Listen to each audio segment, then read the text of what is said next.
flatten mo ng sabay ang dalawang sliced bread. Tapos i-cut ng pabilog.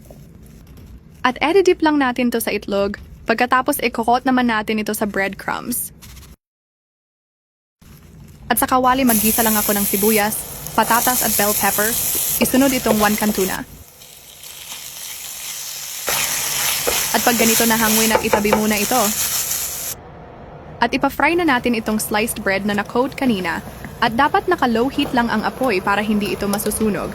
At mapapansin nyo na nag-e-expand ang hangin sa loob kaya ito lumulubo. Naglagay lang ako ng lettuce at itong tuna na nagisa natin kanina. Nilagyan ko lang ito ng mayonnaise at ketchup sa ibabaw para mas maganda tingnan. At panigurado hindi talaga kayo mapapahiya nito kapag ito ang ihanda sa mga bisita ninyo dahil napakasarap nito. At maraming salamat po sa panunood.